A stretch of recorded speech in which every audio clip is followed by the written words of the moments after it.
jërë ngeen jëf mbokku internetu Vital TV, la chaîne qui vous propose tout ce qui est vital chez vous.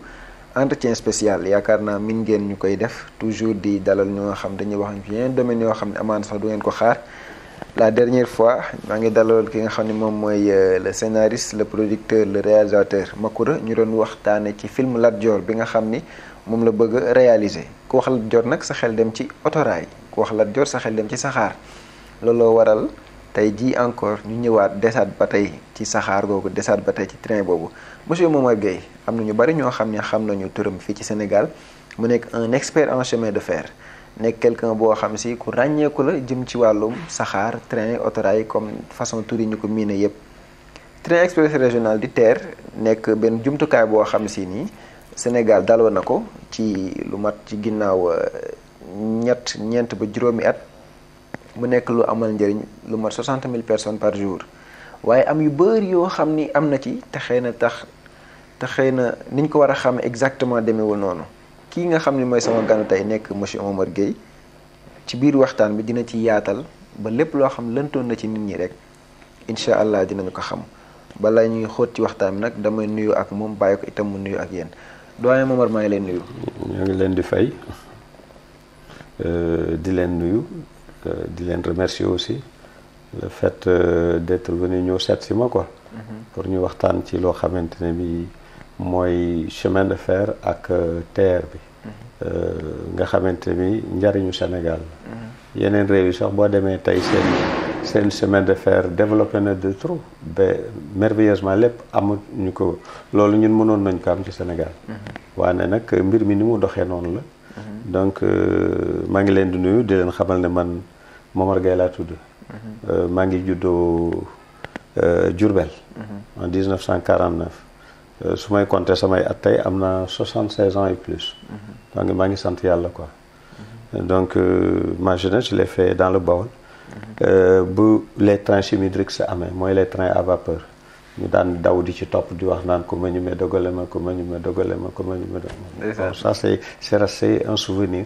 et en plus de ça man suñu kër dafa nekkoon ci gare de triage u Diourbel qui n'existe plus parce que c'est triste de penser à ça parce que dafa mën ay gare de triage yoo xam ne ngoon bu nekk saxaar yi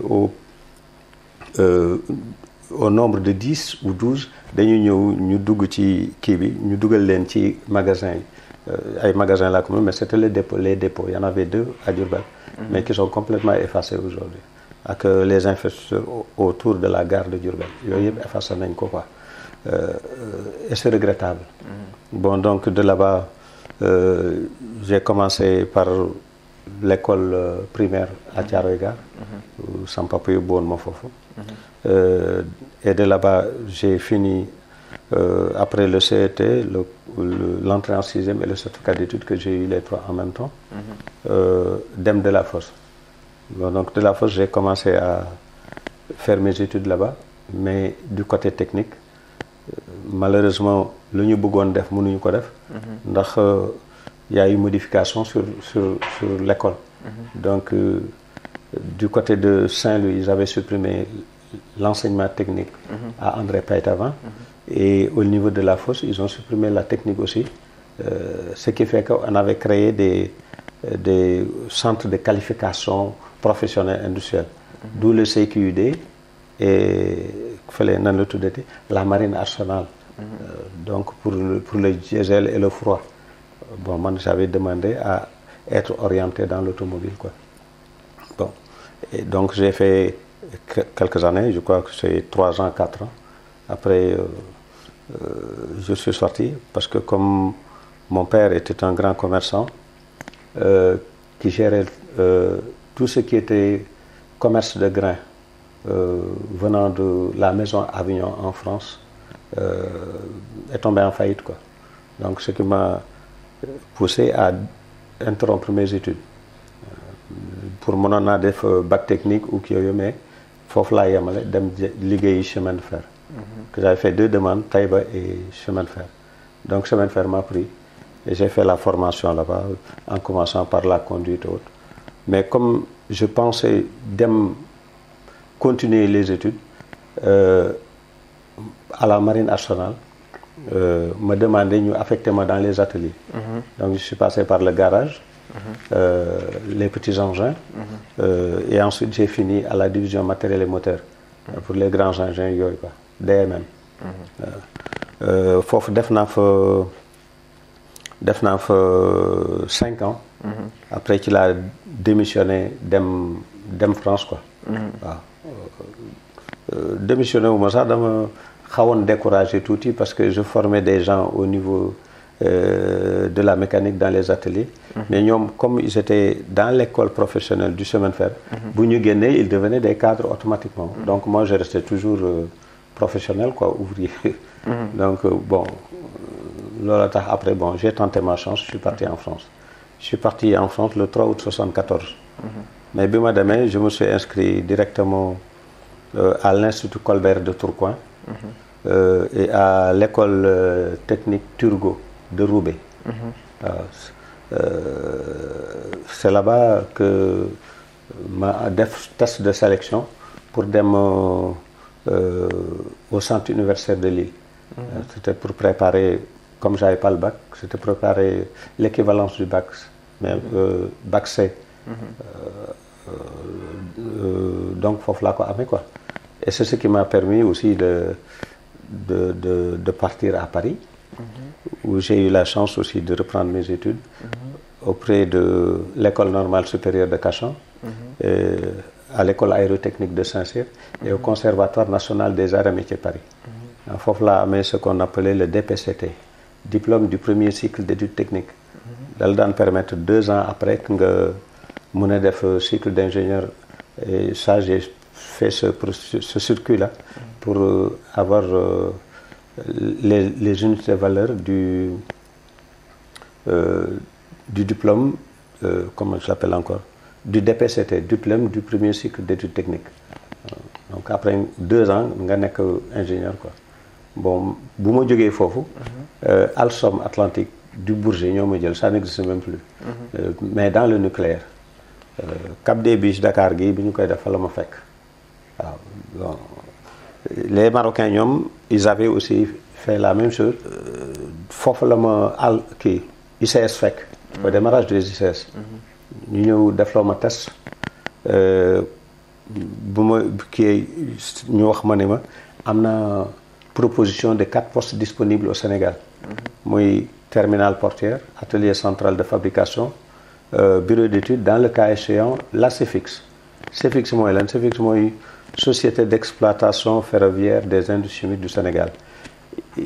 On était chargé de transporter l'acide et les phosphates et le soufre du port de Dakar à Darou. Bon, d'abord ça a commencé par la réalisation du programme d'entretien, man maa ko def. fu ma ko defee Thiès. Après la ñu affecté fii à Darou. Parce qu'on n'avait pas au départ ay logement bi yooyu. Man après je ma indi fii. Donc j'ai fait 5 ans. Macha allah yaakaar naa présentation bi am na solo. Ça se voit que nii rek comme ni ñu ko sax fore ci sa biir commencement wax da nga juddu ci chemin de fer. Parce que koo xam ne da nga ko foo di daxanteeg train. ko yaakaar naa ci sa àdduna la bokk. Da nga si juddu.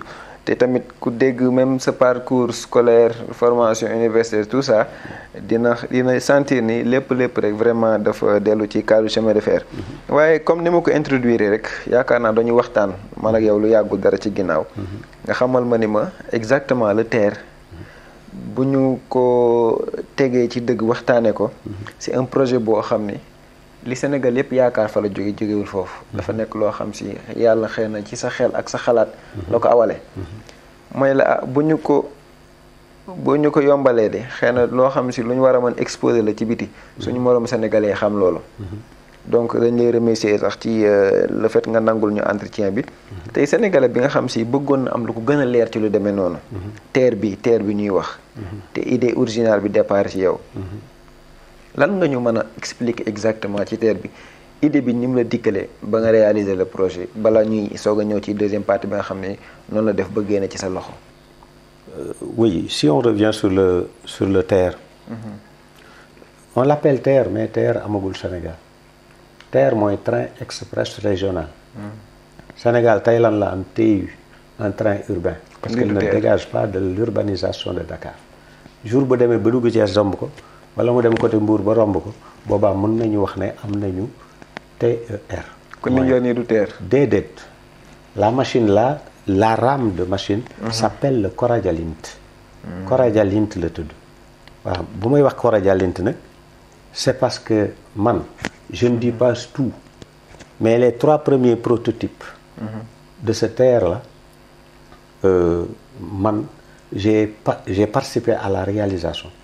J'étais chargé du système de refroidissement du truc là à Huizen-Man France. Donc nous travaillions pour la SNCF, la RATP et les autres sociétés industrielles qui utilisaient le système de refroidissement adéquat. man foofu laa nekkoon. J'ai fait ak ñoom 23 ans bi may jógee Sénégal. foofu laa jëlee sama retraite. bi may jël retraite di ñëw fi mais ils m'ont donné matériel de 23 millions. waaw ne ma bu ma ñëwee Sénégal su ma créé société naa nekk seen correspondant mais mu ñëw fii le projet a été détourné au niveau de la BNDE. donc loolu taxoon ma bàyyi ci loolu. mais le TER l'histoire est trop longue. du ma leen mën a wax dara dama leen di may tuuti rek. Ablaye Wade quand il est revenu à l'État. Père Wade nag maa ngi koy sant di ko ñaanal fan bu gudd encore. xam naa ne macha allah dama bëgg mu yokk. mën naa nekk bu mu jógee France ñëw. te nekk au pouvoir. moom moo wax ne dafay dekkalaat chemin de fer Dakar Saint-Louis. waaw mais dafa bëgg a def il a demandé aux gens pour que ñu def le TGV. man maa ko bind wax ko ma ne ko Père Wade c'est une très bonne chose félicitations et tout. mais TGV mënugul am Sénégal. parce que on n'a pas assez d'électricité pour illuminer nos rues. effectivement ci la ñu génne woon le plan Takkal di pour centrale bi nekk fële. avec Karim Wade à l'époque. exactement oui plan Takkal avec son fils là. donc moo wax ma ne ko boobu fekk na man avant la conception du TGV Orange le premier laa wax j'étais à l'école aérotechnique de Saint-Cyr. où on éprouvait les maquettes du TGV pour mun ko defar. C'était pour savoir comment faire pour que ce train à plus de 350 km/h reste collé sur les rails du Safran biseauté là. loolu man fa la mu fekk. J'ai eu la chance aussi à ce moment-là de rencontrer les grands de la Formule 1 les Guy Ligier les Alain Prost et tout ça là pour mag ñi xale yi xamuñu ñooñu mais loolu aussi c'était pour savoir comment faire après l'accident du Mans où benn oto dafa tourner ci virage rek naaw dugg ci biir tribune y a eu beaucoup de dégâts loolu moo taxoon ñooñu di fa ñëw pour xool ba xam oto yi à plus de 4 voitures de course yi à plus de 400 km/h restent collés sur la route du ñu naaw du naawati d'où les ailerons et les spoilers quoi. il faut être tout pour comprendre ce terme-là. man loolu fa la ma fekk. waaw man leen TGV mënul am Sénégal parce que amuñu courant bu doy bu mun a doxal suñu lampe dëkk beeg yooyu waaye ma ne foofu la problème du TER dont on parle là mais c'est pas un TER c'est le Coradialint machine bi rame bi. enfin je reviendrai dessus mais rame bi ci boppam moom moo tudd Coradialint. ñun bi ñuy demandé Sénégal 15 la am. Algérie 25. Maroc 75 plus un TGV bu ñu tuddee ñoom Albourakh Sénégal mënoon na am TGV de. mais dañoo mënoon courant bu doy. mais bu ñu amoon courant bu doy Sénégal am na TGV Sénégal kenn du ko raw. beneen bi moom ma ni su fekkoon ne dañu appliquer le programme de la réhabilitation du chemin de fer. D'où est sorti ce Coradialint là. kon dépassé nañu fii moo tax man. bu ma jógee foofu dama jéem a seet naka laay def pour aider Sénégal. waaw parce que c'est pas après 60 xamuñu ko plus de 63 ans où j'ai pris ma retraite naan damay ñëw pour liggéeyaat des trucs comme ça ndax macha allah je suis cadre retraité de France. je ne suis pas n'importe qui. maa ngi sant yàlla am naa lu ma jëndee ceeb ak dawlin. waaw ma ko waxoon Thierno xam nan la tudd kële. Bon, donc c'est là qu'a commencé l'histoire du TER. Man, en tant que Sénégalais, je m'étais dit, il faut faire de sorte que la technique nouvelle, nga xamante ni c'est le cri du chemin de fer français, ñu mun ko indi Sénégal. Man ci loolu laa jëkk a liggéey. waaw ma wax ma ne je vais faire un projet.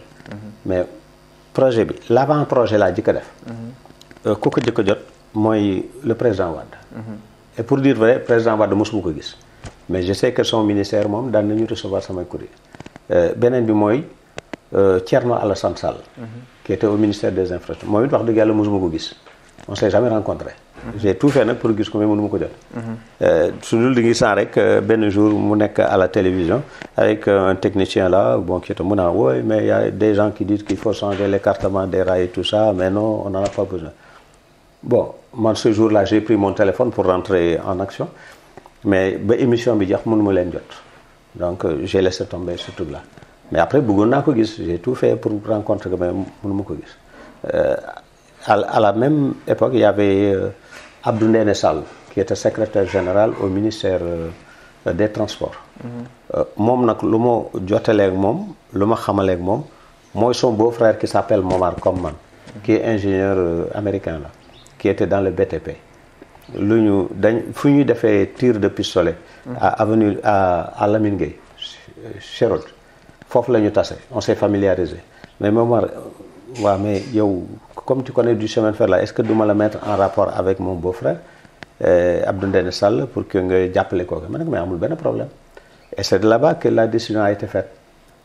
Je suis allé au bureau de Momar moomu que je ne retrouve plus parce que ma dellu soité dama fekk mu déménager de son bureau sur Yoff et tout mais bureau boobu foofu laa bindee lettre bi ma adressé Macky Sall en tant que président de la République mais en passant par Abdou Ndéné Sall wax que moi je suis un citoyen sénégalais qui est à la retraite et tout mais qui a des connaissances professionnelles sur le chemin de fer et tout et je voudrais vraiment vous accompagner ma ne def naa benn projet mais projet bi xaw ma jot ngeen comme déet mais c'est pour ñu am le meilleur chemin de fer comme d'antan ci fii en Afrique de l'Ouest waaw ndax Afrique de l'Ouest Sénégal moo fi gënoon chemin de fer mais ça a été démantelé notre seul tort c'est d'avoir demandé nan lañ ko tuddee l'indépendance mais chemin de fer nu mu tuddoon bu njëkk DN la tuddoon Dakar Niger saxaar yi yëpp dañ été estampé du sigle DN Dakar Niger loolu moo ci nekkoon mais quand on a demandé l'indépendance le cordon ombilical dont j'ai parlé et que l'autre a repris Thierno Alassane Sall les Français ils ont cassé ce cordon en séparant le Niger le Mali et yooyu mais c'était DN Dakar Niger un chemin de fer international qui partait du Niger aw Mali Bamako dana dem ba sax Côte d'Ivoire quoi mais ils l'ont morcelé après donc d'où est née la RCFM chemin de fer du Mali et RCFS chemin de fer du Sénégal. On avait des trains internationaux tels que l'Express. Il y en avait 2 par semaine, mardi et vendredi. Bamako Dakar climatisé. Et plus les trains de marchandises qui transportaient les conteneurs et tout ça. Voilà. D'accord léegi bu ñu revenir un peu rek recadrer ko tuuti yaa ngi doon wax ni ci lañ la mettre en rapport avec Abdou Ndéné Sall. À partir de la rencontre boobu. waaw rencontre boobu. Ce jour-là Abdou Ndéné Sall man rek maa dem seeti ko. son beau-frère dafa doon wax ne day jógee fële ñëw ñu ànd mais avec les bouchons c'était un vendredi. Il n'a pas pu venir. Donc moi je n'ai rencontré que Abdou Ndéné Sall. Mais yàggul quoi. Je lui ai fait comprendre que ça c'est l'avant-projet que j'ai fait pour le chemin de fer du Sénégal parce que son beau-frère la wax na ma ne moom moo yor affaire ak yooyu. ci laa ko joxee l'avant-projet. génn dugg ministère Thierno Alassane Sall. teg fa beneen. mais bu ma ñëw sax woon ma mais monsieur Guèye Momar mais yow tu es connu ici dans ce truc ma ne ko je suis connu mais musuma jot réponse la mais cette fois-ci di nga jot réponse mais en réalité j'ai jamais reçu de réponse donc après man ma dellu ñëwaat mais bi ma ñëwee sëñ Abdou Samane Mbacké. il est encore vivant là.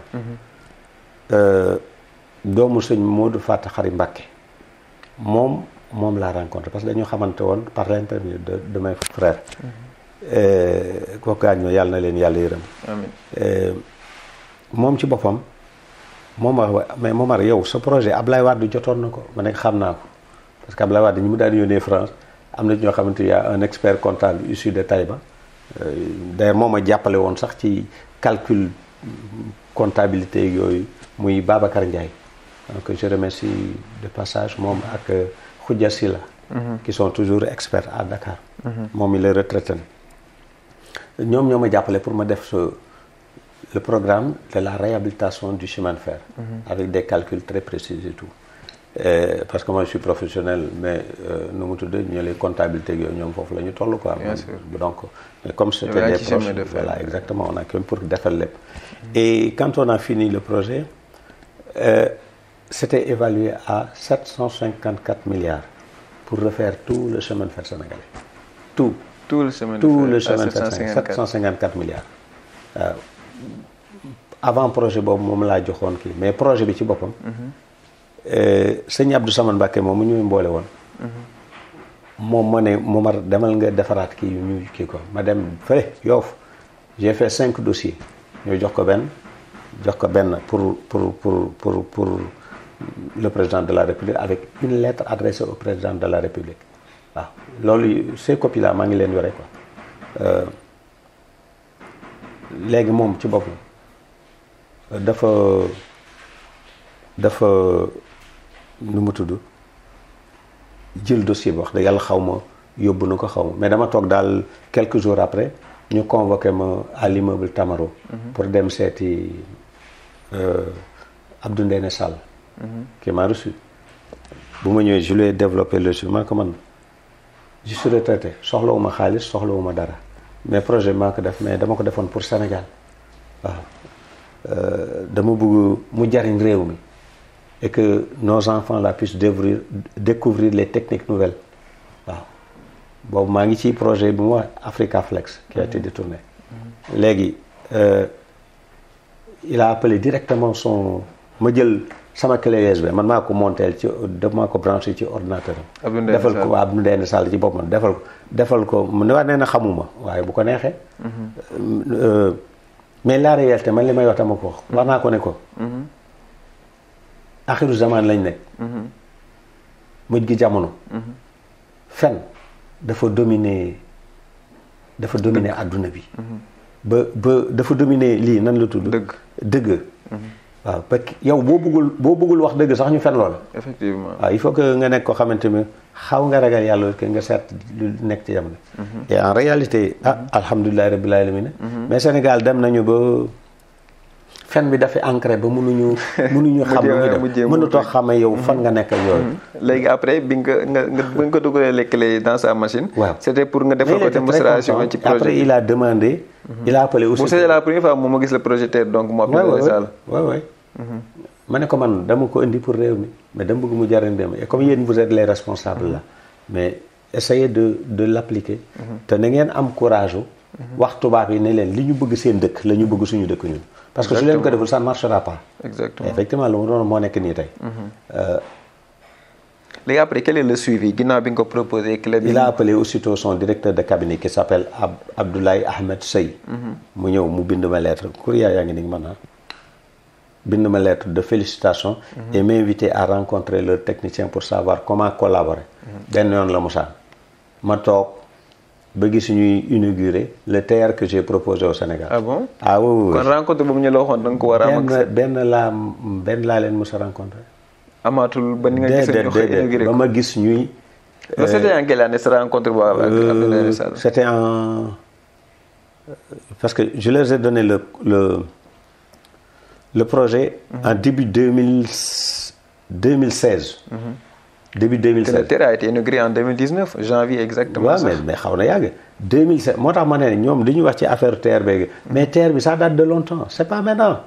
c'est pas maintenant depuis 2016 et en janvier février mais aussitôt.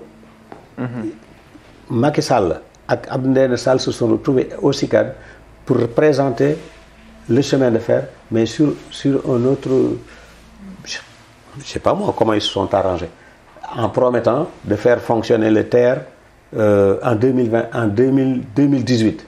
2018 la sax la ñu wax la proposé woon te diggante bi am na lu fi xew loo xam ne bon nit ñi suñu amee xel nañu rappelé l'ambassadeur de France qui disait qu'il ne pouvait pas tenir le délai. Qu'est-ce qu'on a fait de lui? Le ministre chargé des infrastructures, qu'est-ce qu'il a fait de cet ambassadeur-là? Mais ils l'ont renvoyé. parce que waxul dara dafa wax ne délai bi mënuñu ko tenir.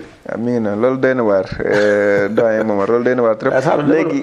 léegi yow ginnaaw bi nga gisee sa projet boo xam ne yaa ngi toog yaa ngi xalaat yaa ngi bind avec toutes les choses yi nga xam def nga ko ci vraiment pour que mu amal njëriñ réew mi nga ñëw proposer ko bañ a recevoir ba nga jël sax sa félicitations. ba nga gisee ñu inauguré ko yow la mooy sa réaction. dem nga si yoon du coup j'étais content. mais après j'étais content. parce que alhamdulilah rabbil alamin un fils du Sénégal a proposé le meilleur train de la France actuellement. mais deful te frustration le fait que. yow kenn waxoon ni. l'idée venir. waaw non xam nga man su ma bëggoon nekk milliardaire dinaa ko def. parce qu'en travaillant sur ce projet je savais que j'avais 10%. 10% de 754 milliards ñaata la. 75 milliards 400. mais man maa ngi si ñaan yàlla bu ma am alal. yoo xamante ne bi dinaa ko jéemali ci feneen fu dul jaamu yàlla yi man maa ko souhaité ba retraité le retraité cadre de France am na xaalis te man fekk na ma liggéey dans l'aérospatial le système de la fusée Ariane 4 Ariane 5 man mi maa ko réalisé waaw le radar du meilleur avion de France muy le Rafale waxuma lépp de mais c'est un système système radar bi. mais une partie man maa ko def. macha allah man maa ko def man mii. te loolu foofu laa jël retraite ñu décorer ma remercier ma may ma matériel de 23 millions ne bu ma ñëwee fii au Sénégal naa ko la ma ñëw le projet a été détourné loolu tax. continué sànq ñëw nga si. d'accord donc vraiment macha allah en tout cas Sénégal xam naa aurait souhaité vraiment avoir beaucoup de Momar Gueye comme fils. parce que ñuy xalaat loo xam si ni lu jëmal seen réew kanam la surtout ci côté transport nga xam ne lu bari ci la aju lu am solo donc ba tey pour rester ci rek donc dañuy dikkaat ci aspect prix bi parce que ça a fait vraiment un tollé fii ci Sénégal kenn ku ne fàttaliku na ni li xaalis bi nga xam ne exactement dañuy bañ a prononcer sur les chiffres pour bañ a dugg un peu ci yenn trop de détails mais ñu bëri daal taxul ñu ànd trop ci prix bi parce que dañ ni amul cohérence daal dañuy TER bi mënul àgg foofu noonu liñ wax liñ déclaré moom lañ ci def ñu bëri wax nañ ni loolu kii daal c'est pas cohérent waroon na mën a gën a yomb yow mi nga xam yaa concevoir le projet yow loolu lan nga si wax. waaw on aurait pu prolonger sur le truc là moo tax ma wax la na bu ñu doon wax fii suba ba ngoon. du jeex c'est toute votre mais vie. damay court-circuiter beaucoup de choses. que bëggoon naa nit ñi xam nan la demee. mais le projet de la réhabilitation du chemin de fer man mii maa ko def kenn defu ko. y en a pas toog naa Papa Assane Seck invité na ma benn jour à la télévision mais je l'ai dit j'ai expliqué waaw wax leen ne leen aussi waaw. pour xamal ni TER yi TER il l'appelle TER mooy raamu kii bi tuddul TER. le TER Coradia Lint la Coradia Lint te ni Algérie amee Coradia Alger man noonu laa bëggoon ñun Sénégal ñu am Coradia Sénégal loolu du tere ba tey que ne le train s'appelle le Coradia Lint. waaw nii la saxaar gi tudd leneen. waaw foofu même France boo fa nekkee Coradia la ñuy wax les Coradia. loolu la ñuy wax. mais yeneen machines yi on les appelle les yeneen rames yi train yi on les appelle autrement. donc fii ñun on a eu 15. Algérie 25. Maroc 75 plus un TGV. Éthiopie je ne sais pas exactement le nombre. mais ki nga xam ne moo damee pion mooy. l'Afrique du Sud. L'Afrique du Sud a demandé transfert de technologie c'est-à-dire une usine de production. de 500 Coradia Lint qui fonctionne depuis 2016. waaw tax ma doon wax Macky Sall ne ko su leen bëggee d'autres trains. Coradia da ngeen di dem Afrique du Sud ou CAF espagnol. à qui était vendu Alstom Rochefort. parce que Alstom de Sofone dafa jëkk a fayit. tasanteeg Macky Sall andi le projet de la réhabilitation du chemin de fer. d'ailleurs boo demee Allemagne wala fële am na ko Macky Sall mooy yàlla parce qu'il a sauvé à l'époque 800 emplois waaw léegi Alstom dafa fayitaat une deuxième fois malheureusement donc ñoom ils ont été obligés de vendre la société à l'Espagne mooy CAF espagnol moo tax moo ne que bu leen bëggee beneen saxaar na ngeen dem wuti espagnol yi wala Afrique du Sud qui produit mais ñun on n'avait pas vraiment on devait être les meilleurs parce que su fekkoon comme ñun ni ko programmé woon comme nañ ko appliqué nous devions être les meilleurs les premiers qui ont bénéficié de ce Coradialint là c'est les Allemands et tout là il y avait 30 locomotives yu ñu jëkk a defar mais yeneen série mais Sénégal ci la am Algérie ci la am ak yooyu mais benn jaru ci woon plus de 1,666 milliard ci yooyu noonu waaw man ci laa basé woon sax pour wax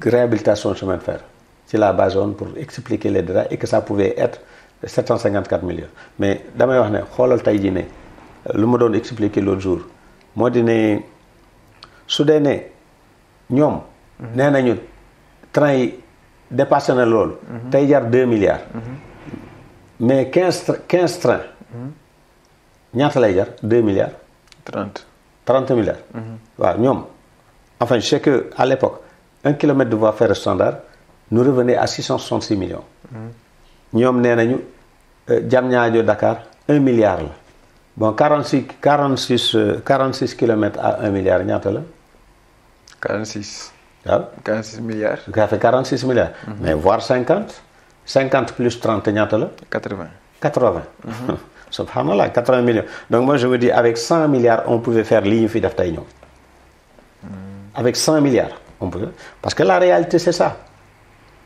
kon yow da nga ñoom ci seen bopp ñoo ko wax de man waxuma ko de ñoo ne Diamniadio Dakar mu ngi leen revenir 1 milliard 1 milliard mais ku weddi di xoolal ci journaux yi il faut rappeler les journaux moom laay wax ma ne man bi ma bindee projet bi te jox ko ñoom Macky Sall mais Abdou Ndéné Sall lan la wax dana il va créer 20 000 emplois tey ana ñu wax ils n'ont même pas 1000 moo tax j'étais sidéré quand je l'ai vu sur la télévision muy wax naan bon oui aujourd'hui on est content parce qu'on a plus de 900 emplois bientôt 1000 subhanallah mais on devait dépasser ça bu ñu ko réaliser woon comme ça réaliser woon correctement on a dépassé ça okay. parce que man j'avais estimé 20 mu ngi ci sam projet bi ñoom jot nañ ko ñu ko bëgg ku ko bëgg a xool na nga ñëw ma jox la ça a coûté nu mu tudd 754 milliards le tout lépp Sénégal yëpp Sénégal am daj waaw moo tax quand je les entends dire que ne ils demandent à faire nu mu tudd la réhabilitation du chemin de fer et que il faut demander en Afrique de l'Ouest pour que gars ñi defal leen tracé ak yooyu mais man bind na pour wax leen ne leen c'est inutile le tracé du chemin de fer qui était là mais a été bien choisi par les Français mais ñun restons collaborer xam nañu collaborer ak Français mais nañ leen wax ne dañoo bëgg li dëkk seen dëgg ñu wax ñu ko nañuy jox dëgg mais malheureusement dañu topp di ñu nax. d'accord kon yow moom da ngay confirmer que ñi wax ni le prix c'est un non c'est vraiment un chiffre erroné. oui ça a été xam nga nu ñu koy waxee sax amplifié et tout. Et puis voilà mais non on devait waaw lu ma wax dama leen wax ne leen. parce que man je me suis mis en retrait mais dama leen jàppale di leen dimbali. la station de Diass. mais man maa leen wax ne bu ñu ko def fi ñu ko bëggoon def. parce que qu'est-ce qui était prévu. après Toglu ñu def station bi foofu. bu ko defee nit ñi dañuy ñëw comme Italie. ak Espagne da ngay ñëw wàcc fële jël bus bi navette yi ñu yóbbale ca aérogare mais man maa ko bind lettre baa ngi nii j'ai dit à l'instar de l'aéroport d'Orly ou de Roissy. mais mën ngeen awale saxaar gi ci suufu aérogare bi wala ci kaw mais comme léegi mënu leen ko en face l'aéroport mais y a le parking mais faites avancer le TER bi foofu. ngeen def de sorte que nit ñi di wàcc foofu pour mu dugg ci aérogare bi mais lii man maa leen ko bind lettre baa nga ne recommandé par la poste de Dakar. Et puis dem nañu fa ba di saboter sax mais ligne de communication fële chez moi di ko coupé mais yàlla da leen di weer parce que man chaque fois su ma génnee dama leen di constater. loolu yëpp li ko waraloon lan la yow. loolu yëpp parce que tout simplement j'ai dit que man Momar Gueye maa def projet bi kenn defu ko. te loolu lu tax mooy Papa Assane Seck là dont on traite de n'importe quoi alors qu'il est une personne extraordinaire. moom ma invité Sen TV. c'est là que j'ai démenti que ni. ñoom dañuy wax ni ñoo def projet mais defuñu ko man maa ko def l'émission c'était suba teel ça devait durer 15 minutes de parole moom laa def mais quand j'ai dit ça expliquer le problème et puis je demandais où sont les autres terres parce que 5 fi ñëwoon ñu inauguré ci kay li nit ñi xamul pourquoi ñu jël terre bi gaare ko Colobane pendant 2 ans plus de 2 ans di wax ne dañu xaar courant mais c'est pas vrai saxaar yi bi ñu koy jël en France c'était pour que man maa wax ne Sénégal amul courant bu doy. ci laa wax maître Wade ma ne ko le Coradialite existe. il faut que Alstom nous fournisse ce matériel là. et loolu man maa ko bind mu ngi fi. justement sax moo nekkoon d'ailleurs sama question suivante. donc ma bëggoon a xam terre bi le fait que mu gaaru du yàgg noonu. ba poussière woon fii bañ naan Sénégal moom terre bi de la magouille. loolu la moo parce que techniquement yow. waaw mais attends terre bi ñu ko inauguré lu ñu ko inauguré. le 19 janvier 2019 lu ñu ko inauguré c'est du diesel. diesel la ñu ko inauguré parce que les machines là sont équipées de moteurs diesel à accélération rapide. man looloo taxoon ma choisir ko pour le Sénégal parce que xam naa ne Sénégal amul courant bu doy man wax naa ko. je la choisirais les machines sur lesquelles moi j'ai travaillé et qui étaient dernier cri en France ñun du ñu am loolu mais France boobu déjà commencé na dawal c'est 1000 Coradialite te li may wax nii saxaare ji bi ñu ñëw Sénégal diesel la ñu wàcce fii mais bi ñu ko inauguré lu ñu ko doxal diesel lañ ko doxal. je rigolais sax quand bu mu jógee Diamniadio ñëw ba Rufisque le conducteur disait oui. Et une partie importante venez assister au passage de l'électricité au diesel. ma ne waaw ils prennent les gens pour des cons xanaa boo dee augmenter sa vitesse kay xanaa électricité ngay dem waaye doo ko def diesel. donc li tax ñu gaaree fii kii waruñu ko woon def saxaar yi bi ñu ñëwee Sénégal rek dañu waroon dugg rek commencer daw diesel. mais j'ai les documents et tout. warul kon actuellement train bi nekkul courant moo koy doxal. am na période yoo xamante ni de temps en temps duñu ko doxal courant. am na yoo xam ne day panne lu ñuy def. dañ koy utiliser diesel. d'ailleurs bu la saxaar gi rombee sax da ngay dégg léeg-léeg muy riir là ça fonctionne au diesel. mais quand c'est électrique c'est silencieux. non y a pas de bruit. bi nga koy concevoir da nga concevoir et diesel et électrique. non au début. diesel da nga ko defoon. waaw man parce que xeeboon nga dañuy def seen programmation et tout. mais ça devait être hybride quoi c'est-à-dire day fonctionner au gasoil au diesel. mais pour les parties où il y a pas d'électricité. mais ça doit fonctionner au diesel. mais fi mu ne li may wax ne ku weddi demal nga set saxaar yi sont équipés de moteurs diesel. instant bi diesel. oui. mais attention astaghfirullah. les 5 premiers que j'ai connus. matériel bi ñu njëkk a indi fii. ba li ñu ko indi fii muy dox. diesel lay dox. waaw te yaa ko defee woon noonu.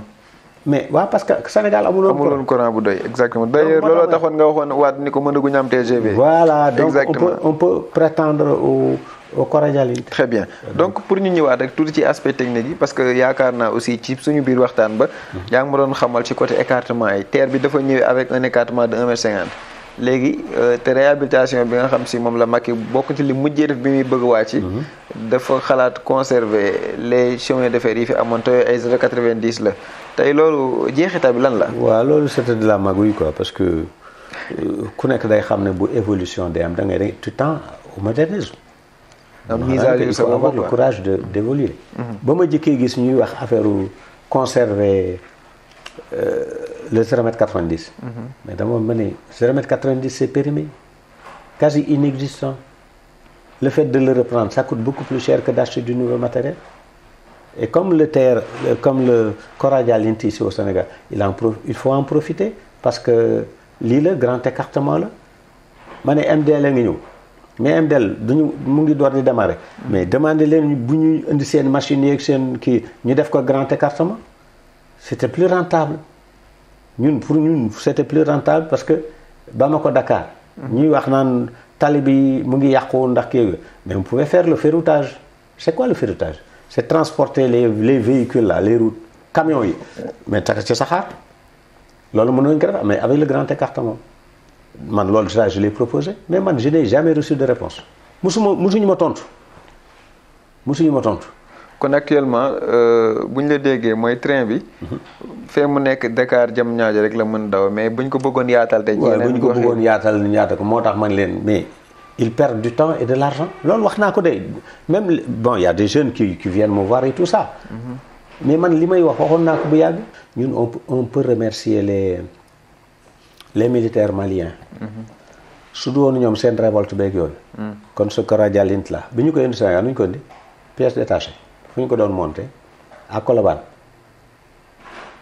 en pièces détachées lañ ko monté waaw avec tous les risques qu'il y avait mais avec la révolution des Maliens le travail qu'il effectuait entre le Mali a été suspendu ñu daw dellu si waat ci terre bi mais terre bi fañ ko fekkoon fa la yam parce qu'il y a quelque chose qui a été programmé pour yam foofu mais en pièces détachées man dama xalaat sax ma ni est-ce que caay-caay gi ñu naroon def nit ñi xamuñu ko les années 70 les premiers bébés 100 qui faisaient 100 km à l'heure mais dañu toog ba yàgg ñu ni yu mujj ñëw nañ koy delloo France pour entretenir ko lu ñu musul def parce que le dépôt de Thiès le dépôt de Dakar mais Thiès c'était un centre de transformation bu saxaar masaan tamponné ba lemu mais suñu paa yi ñoo koy déséquer lépp tas lépp redresser lépp ba mun a coj otra yi bu ñu masaan tamponné ñooy defaral lépp ah oui loolu moo nekkoon alors yow nga toog ba yaa nga ne waa saxaar yi fi ñëw et puis y a eu bees pour compléter la série ñu ni dañ koy delloowaat France pour réviser ko loolu fu ñu ko mos a gisee mais ces trains ne sont jamais revenus. waxtu bi ñu bëgg a tënk te macha allah vraiment c'est très enrichissant waxtaan bi donc xam naa rek du ñàkk moom yeneen jotaay yu ci amaat yoo xam vraiment yoo xam dinañ ci gën a yaatal xam naa bala ñuy terminer rek comme yow yaa ko doon concevoir tey gis nañ ni mu ngi fonctionner ba amal na njëriñ maa ngi koy waxtaan ci intro bi plus de 60 000 personnes lañ estimé ni moo koy emprunté par jour kon macha allah quoi mi ngi avancé macha allah amal na nit ñi njëriñ tey yow en tant que ça pouvait être meilleur ça pouvait être meilleur justement sax mooy question bi dem dans toutes les régions moo nekkoon question bi sax day yow tey boo koon amal perspective pour avancer tey lan ngay proposer il y a pas longtemps j'ai écrit bi ma gisee ñu wax naan xaw ma dañuy relancer le 0,90 mais leen mais attends je me suis fait répéter il y a des jeunes de MDL et tout qui sont informés mais attendez au lieu ngeen di dem di jëndaat nu mu tudd ay machines pour réhabiliter waat le chemin de fer là mais on a la chance d'avoir le Coradial qui est là et qui est un écartement standard 1,50 m mais il nous suffit gaa ñi nee nañu am nañu 15 trains mais 15 nekk ko fi woon ba au départ de Macky Sall 8 a fi nekkoon mais ils ont dit 15 mais quand je me suis présenté à la télévision et que je demandais où sont les 10 autres ci la ñu daw indi yeneen ba bi Macky Sall demee la ñu indi yeneen pour compléter tax xaw ma woon 15 yi mat na sax am déet waaw parce que Alstom Rochefoucauld dafa fermé une deuxième fois et que c'est la CAF espagnole qui fabrique ces Coradial là te li nga ma doon posé léegi sur le diesel là man il y a pas longtemps je suis parti au Sénégal en France mais il y avait crise d'énergie mooy période bi ñu réclamé l'uranium qui faisait fonctionner les centrales nucléaires françaises là mais il n'y avait pas assez d'électricité mais ils faisaient fonctionner leur Coradial en diesel ah oui ça je le dis hein ñun on pouvait ñun ba saxaar gi ñëwee fii ñu di ko gaaree fii 2 ans di wax naan dañu xaar électricité. mais de waaw mais loolu bu ñu koy wax. waaw mais ba ñuy inauguré les trains là mais lu ñu ko doon doxal diesel lañ ko doon doxal. donc ce qui veut dire que ça prouve que mënoon nañ ko doxal diesel. léegi donc ce qu'il fallait faire pour affaire bi kii mooy ne ba tey sax loolu war a am. au lieu ñuy dem di jëndiwaat ay matériels yu màgget parce que le chemin de fer 0,90 est quasi inexistant tout est dafa kii. dañ ko dépassé quoi dafa dépassé. fi mu ne nii ana machine bu bees bu baax ci chemin de fer bi bu bees. dama bëgg ñu wax ma ça fait 3 ans. dañu bu màggal gi jubsee wala Tiwaawoon ñu daw génne matériel màggat bi peinturaat ko nangam na nga wax ne oui on va faire marcher le chemin de fer tout comme ça. mais ça ne marchera pas. donc yow ce que vous proposez mooy que aujourd'hui nii li ñu laal li 0,90 dama wax ne ñun bi ñu nekkee chemin de fer. mais on n'avait pas plus de 5 autrains. non 5 soleils la ñu am 3 Dietrich si je ne me trompe pas mais on avait un train matin et soir Bamako Dakar xam non astaghfirullah Dakar Saint-Louis. on avait 2 trains matin midi soir autrain la wax de. bokkul ak le train régulier. le train régulier était une machine qui transportait des marchandises et des voyageurs. mais autrain bi c'était spécial. lii moo amoon mais saxaar yooyu am nañu tey on a ils disent que ne am nañu 15 mais ça c'est suffisant pour faire fonctionner le chemin de fer. léegi la ñu war a def. mooy man dama prévoir na xam nga le Coradial bi ñu yónnee fii 2 têtes la ak 2 wagons ci digg. mais il suffit d'augmenter encore les wagons pour que ça soit des trains réguliers parce que le moderne veut que aujourd'hui les trains voyageurs là mais du ñu am porte-bagages léegi bu ñu dem dañ koy envoyer dans d'autres wagons pour mu dem mais au train déedéet bagages yu valises yu rëy yeeg yooyu du ci dugg wala bu nee daan def ci plage mais loolu yëpp c'est suivant selon la commande c'est toi qui commande mais waxal li nga bëgg ñu defaral la ko. pour rester carrément dans la question. TER bi tey est-ce que mën nañ ko yaatal partout au Sénégal. mën nañ ko yaatal. dama doon loolu la doon ma ne comme ñoom nee nañu am nañu 15. waaye effectivement jege na 15 parce que man def naa circuit j'ai regardé j'ai comptabilisé 14 rames. donc mën nañu ko am 14 rames. diviser ko par 2 directions ñaata lay doon. 7. ah 7. 7 yooyu nga jël ci 2 def ko réserve peut-être. moo des ñaata. 5 yi nga teg leen ci ligne bi Dakar Kaolack Dakar Thiès sax day dox. correctement kon soxlawul ñuy yokk nombre de rames yi pour mu mën a def partout au Sénégal. non ce qu'on devrait faire mooy après. s'occuper de la voie. def yëpp standard. mais ni ñu defee standard boobu dem ba aéroport Diass quoi ñu def lépp. dañuy dindi rek def ok mais nañ ko def étape par étape. aujourd'hui nii chemin de fer est quasi inexistant bu njëkk dañ daan am ay lan xamu combien de wagons combien de des centaines de wagons nu mu tudd des dizaines de parce que man bu ma daan comptabiliser ba comptabiliser 90 machines ici au Sénégal tey ñu 5 man dama toog ba yàgg ma ne mais attends ñun lan moo ñu daal on a de la matière grise de la matière première dans ce pays-là matière grise bi nañ ko utiliser. xale yi fi nekk vraiment on peut nettement affirmer que ni recul moom am na comme ni nga ko waxee. mais y a du recul. parce que yoo xam ne à l'époque coloniale ñu daan utiliser chemin de fer di daw Bamako. Dakar waaw tout comme ça Dakar un peu partout tamit ci biir comme à Thiès lu tax mu nekk capitale du rail. un très grand waaw am ñaari gare ay Tivaouane yooyu yëpp te léegi dafa mel ni train bi dawatul foofu léegi. moom lay wax Tivaouane bu la fa train rombe ICS la wala GCO. waaw ndax c'est-à-dire dañu dul wax te yooyu sax nekkul lu yem nit quoi yooyu moom ay matières yu dañ dul wax dëgg du ñu def la yëpp. moo di ne le train là devait fonctionner régulièrement. waaw nañu def ba les premiers trains xamoo lu ñu wax leur TER là ñëw na. mais mu lax continuer ñu ko. bu ñu ko continuer mu dem Thiès ak Tivaouane ak yooyu. mais loolu dañ koy def étape par étape. on ne peut pas faire toute la ligne di ko kii ak d'accord donc tey yow les autorités yi nga xam ñoom ñoo fi bees yàggul dara ñu falu ñoo ngi lay suivre donc ñoom tey conseil ban nga leen di jox. pour vraiment conseil je ne me suis jamais arrêté di leen jox conseil. conseil bu mujj bi kan laa bind El Malick Ndiaye. waaw parce que moo nekk commissaire de transport moo nekk assemblée.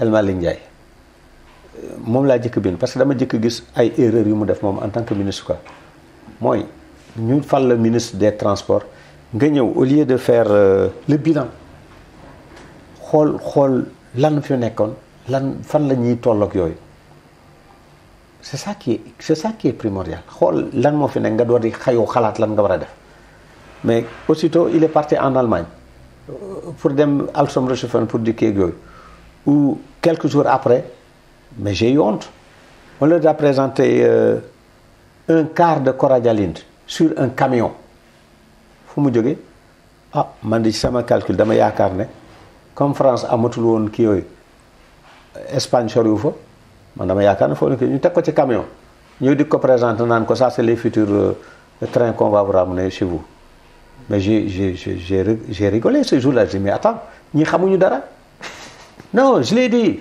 xamuñu dara bind naa ko courrier pour expliquer ko en détail le projet ak lan la kii yooyu mais j'ai jamais reçu de réponse il est comme les autres là-bas. c'est dommage. j'ai dit wax ko ne ko lan la ñu war a def. da nga jàpp ne moom train ñu ko jox dañ ko nax yooyu nekkul approprié.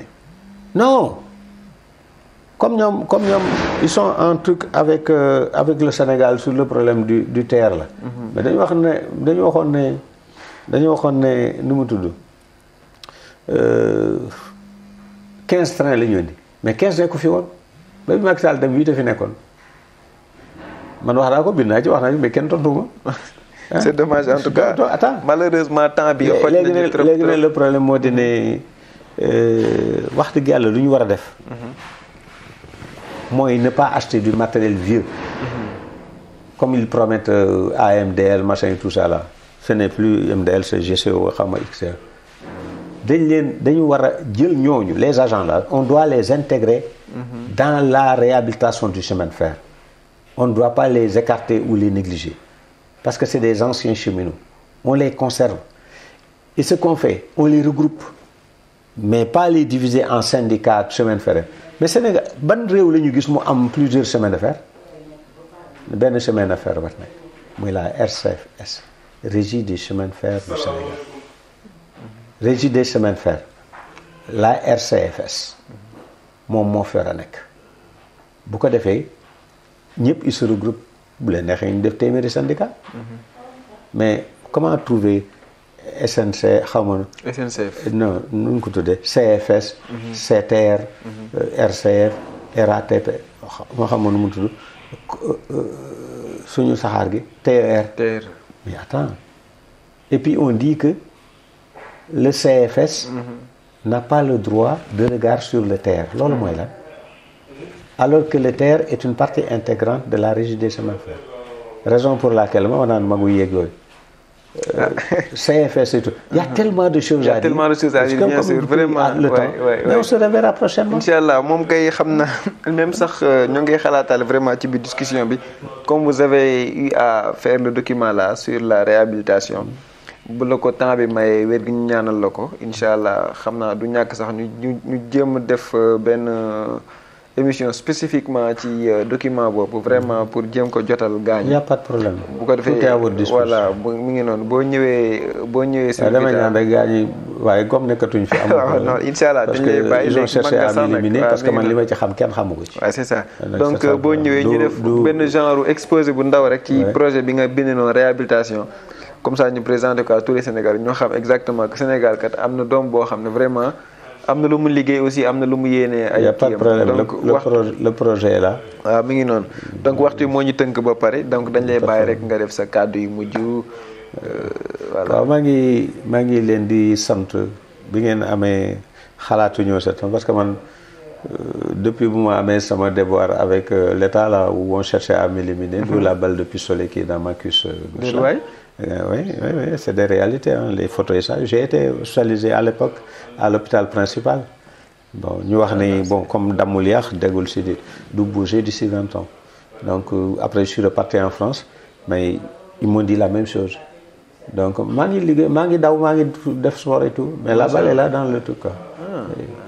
Donc naa la woon les photos et tout avant ngay def. Mais loolu mu ngi fii quoi. waaw mais man lu mu suma bëgg mooy jàmm. ak avancement réew mi. doomu Sénégal la am naa chance su dem jàngi extérieur waaw man peut-être école yi ma def ñu bari defuñu ko. J'ai eu la chance de travailler dans les grandes entreprises de France. Waaw j'ai fait en moyenne plus de 40 ans en France. Parce que à 63 ans j'ai voulu prendre ma retraite. À 60 ans du moins. Mais Techniflex où j'étais dañ ne ma doo dem ñu dizaine man parce que amuñu ku la remplacer. Donc ils m'ont collé un ingénieur un Chilien. Mais je l'ai formé pendant 3 ans. Un jeune quoi, pour mën le remplacer. Waaw un jeune technicien. Pendant 3 ans ma nekk moom ci sama département après laa dem mais parce qu'on me demandait de continuer je dis ma non bëgguma loolu dama bëgg ñibbi. waaw léegi kooku delluwaat naa fa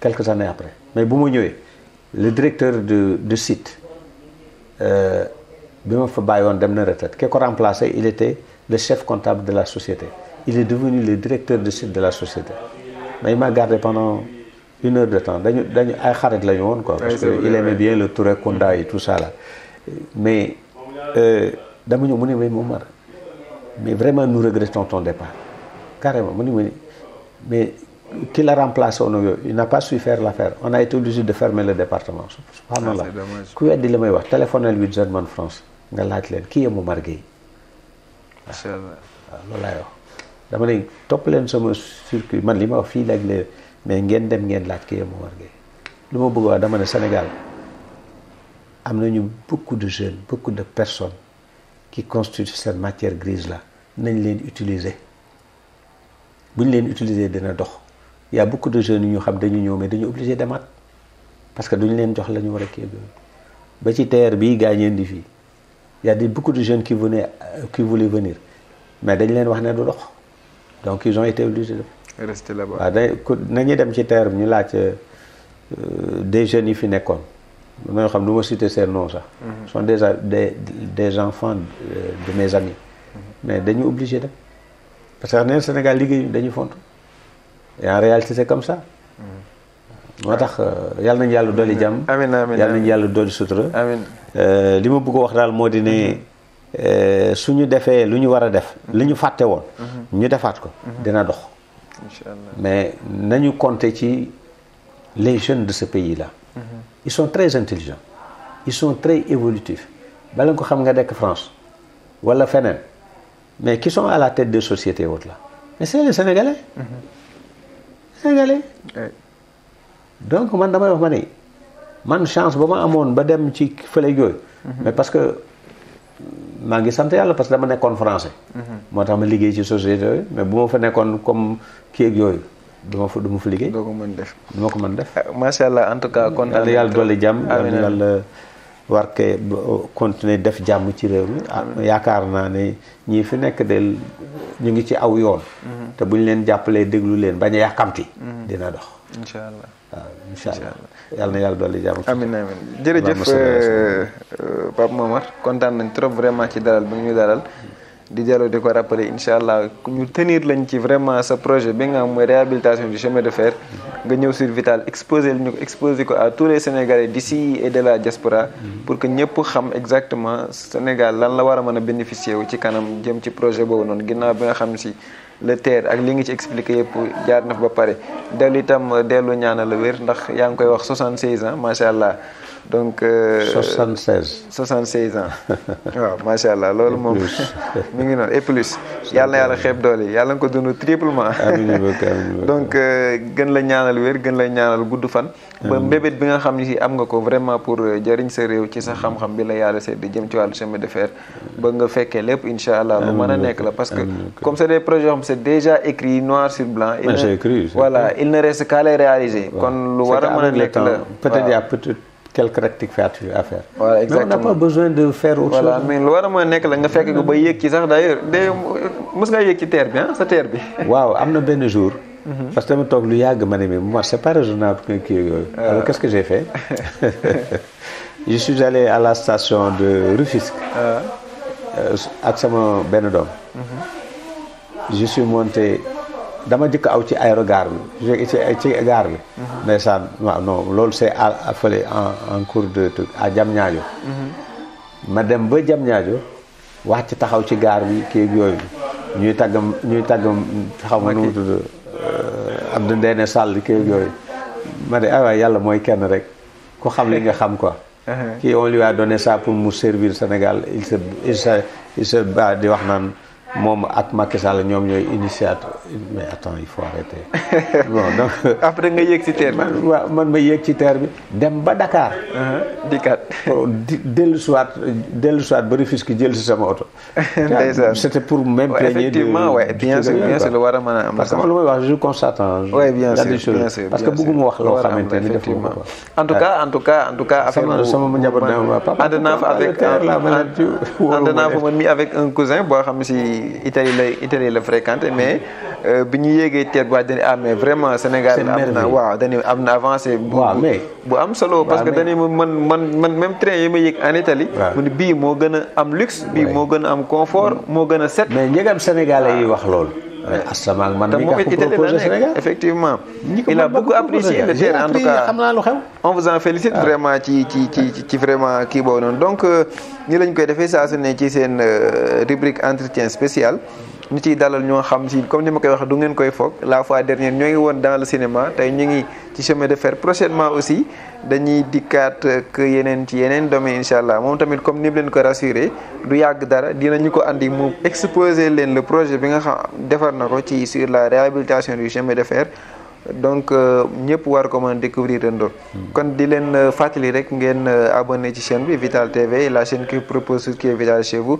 ñu ngi émettre également sur toutes les autres plateformes que ça soit Facebook Instagram TikTok sur X un peu partout donc tamit di ngeen fa mën a retrouver entretien bi lépp loo xam ne tamit umpale na leen mën ngeen ko poser ci commentaire yi comme question dinañu fexe mu jotaat ci ba man leen ci indil ay éléments de réponse di leen fàttali aussi que suñu yeneen ay programme tamit ñooy continuer di dérouler ci sport bi ci religion bi ci tous les autres domaines bu ngeen duggee dans le site di ngeen gis tout le contenu bi nga xam ñoo ngi koy proposer ba beneen yoon incha allah.